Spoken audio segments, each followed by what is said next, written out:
Hidden behind secrecy, fear, and history is one of the most powerful inventions humanity has ever created, the nuclear bomb. It is not just a weapon, it is science pushed to its darkest edge. In a single moment, it can release more energy than thousands of tons of explosives, reshape a city, and leave consequences that last for generations. But this story is not only about power, it is about danger, control, human choice, and the question the world still struggles to answer. If humanity has the knowledge to create something this destructive, how do we make sure it is never used again? The story begins far from the battlefield, deep underground, where radioactive materials are hidden inside the earth. Before the world sees missiles, aircraft, laboratories, or military bases, the chain begins with rock, dangerous rock that must be found, removed, transported, and guarded.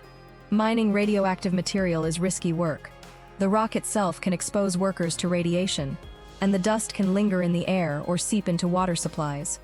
Even after the mining ends, the damage can remain.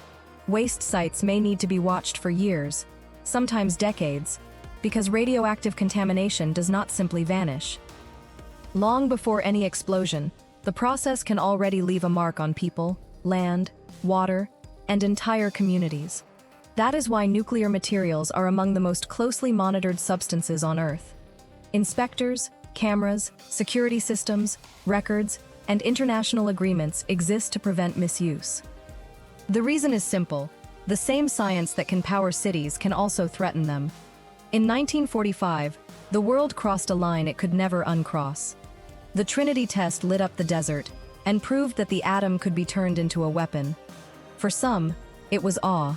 For others, dread. The force of a nuclear explosion is unlike anything produced by ordinary weapons. In the first instant, there is a flash of light brighter than the sun. Temperatures rise to millions of degrees, and a fireball forms at the center of the blast. Everything close to it is consumed almost instantly. Then comes the shock wave.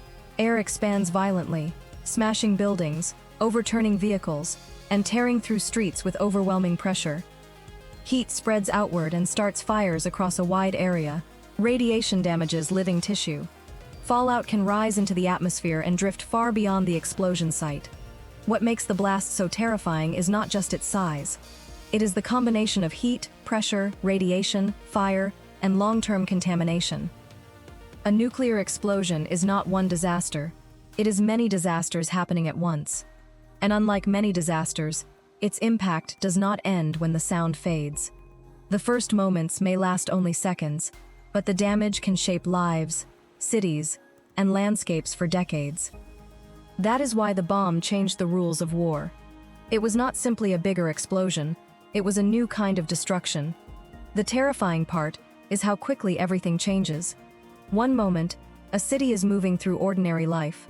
People are working, traveling, cooking, waiting, talking, and planning for tomorrow. Then, in less time than it takes to take a breath, the world around them is transformed by light, heat, pressure, and radiation. At the center of the blast, survival is nearly impossible. Buildings vanish, steel bends, concrete breaks apart, the fireball destroys almost everything in its path. Farther away, the damage changes, but it does not disappear.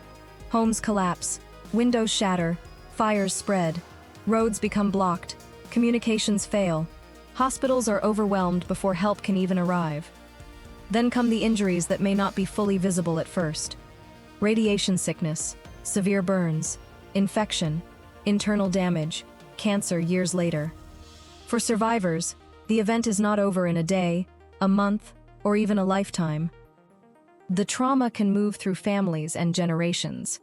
In Hiroshima and Nagasaki, survivors known as hibakusha carried these memories for the rest of their lives. Their stories remind the world that nuclear weapons are not measured only in kilotons. They are measured in human lives. They are measured in families separated, homes erased, cities scarred, and futures permanently changed. That is the real weight of the bomb. Not only the force released in the sky, but the silence that follows on the ground. It is the empty streets, the missing voices, the search for family, and the years of illness that continue long after the headlines fade. For the people who survive, the bomb is not history, It is memory. It is something carried in the body, in the mind, and in the stories passed down to children. Behind the bomb were some of the brightest minds of the 20th century. Scientists, engineers, and military planners worked under pressure, secrecy, and fear that the enemy might build the weapon first. At the center of that story was Robert Oppenheimer, often called the father of the atomic bomb. The work pushed science forward, but it also created a moral burden many of its creators struggled to carry. After Hiroshima and Nagasaki, the question changed. It was no longer only, can we build it? It became, what have we done? As the Cold War began, nuclear weapons became part of a dangerous balance, peace protected by the threat of unimaginable destruction. This was the paradox of the nuclear age. Nations built weapons they hoped they would never use. They prepared for war in order to prevent war. They trusted warning systems, command structures, and human judgment with the survival of entire populations. Every generation since has lived under that shadow. Today, nuclear weapons remain one of the greatest threats to human survival. They are held by a small number of nations and guarded by complex systems, secret facilities, treaties, and layers of security. Agreements like the Non-Proliferation Treaty were created to stop the spread of nuclear weapons and reduce the chance of catastrophe. But the danger has not vanished. A mistake, a miscalculation, a cyber attack, a rogue actor, or a breakdown in diplomacy could still have consequences beyond imagination. And the risk is not only the first explosion. A large nuclear exchange could affect the climate, food supplies, economies, governments, and life far beyond the battlefield. The skies could darken, agriculture could collapse, a regional conflict could become a global humanitarian disaster.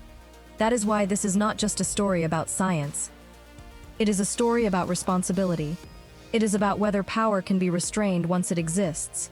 It is about whether fear can be replaced by trust, whether rivalry can give way to diplomacy, and whether memory can stop humanity from repeating its worst mistakes.